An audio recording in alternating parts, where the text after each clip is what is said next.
everyone. As you know, I'm Sajal Beg. I hope आप सब ठीक ठाक होंगे. Today is the second day of Eid al-Adha. अच्छा, ईद के बारे में पहले थोड़ी सी बातें, फिर एक खूबसूरत सा वाक़या. फर्स्ट ऑफ ऑल तो हमारे पास ईद के 3 दिन होते हैं और कुरान फरमाता है आपके पास 2.5 दिन है ईद का. जानवर को तकलीफ़ ना दें, उसको परेशान ना करें. दूसरा, आप जिस रास्ते से जाते हैं ईद की नमाज़ पढ़ने, उस रास्ते से नहीं, रास्ता बदल के वापस आए.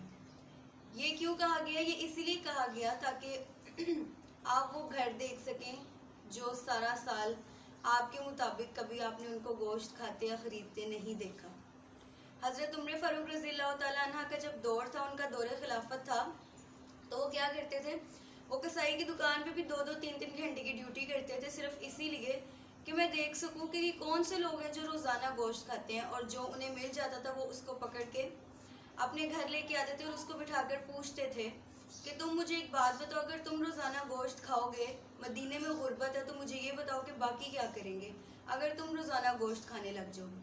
अब तुम अपने हिस्से का गोश्त उन लोगों को तकसीम किया करोगे जो गोश्त नहीं खा सकते हैं सारा साल. कितनी खूबसूरत ड्यूटी करते थे हज़रत उमर फ़ारूक.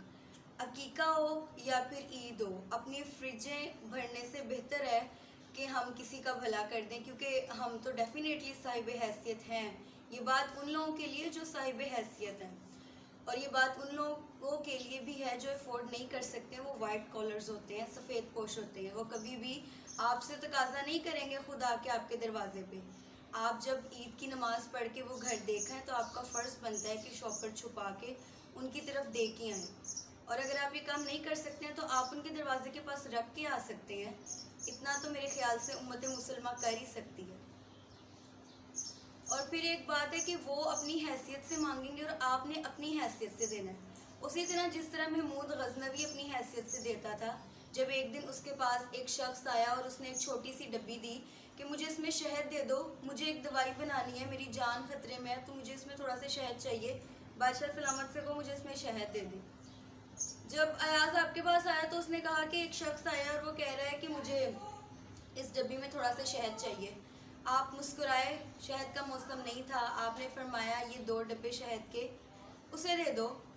तो अयाज कहने लगा उसने सिर्फ छोटी सी डब्बी में मांगे शहद, आप 2 डब्बे क्यों दे रहे हैं? तो महमूद गजनवी ने फरमाया कि मैं बादशाह हूँ, मैं अपनी शान के मुताबिक दूंगा. वो फ़कीर है या वो साहिल है, उसने अपनी औकात के मुताबिक मांगे, लेकिन मुझे ज़ेब नहीं देता कि मैं बादशाह हूँ, मेरे पास इतनी धन दौलत है, तो मैं जो हूँ वो उसके हिसाब से दूँ. उसमें और मुझ में कोई फ़र्क नहीं रह जाएगा. इसी तरह अल्लाह ताला से मांगे अपनी औकात के मुताबिक. वो रहमान है, वो रहीम है, वो अपनी बसात के मुताबिक देगा, वो अपनी रहमत के लायक आपको अता करेगा. मैं उस दिन एक पढ़ रही थी, छोटा सा आर्टिकल था, उसमें लिखा हुआ था कि अगर आपको नमक भी चाहिए ना तो आप अल्लाह ताला से मांगे, वो क्यों नहीं देगा आपको. और बात फिर वही है, हमें लोगों का दरवाज़ा खटखटाने से पहले उसका दरवाज़ा खटखटाना चाहिए, क्योंकि वो अपनी शान के लायक अता करेगा और वो कभी जितलाएगा भी नहीं. I will come with a next new video. तब तक के लिए थैंक्स एंड अल्लाह हाफिज़.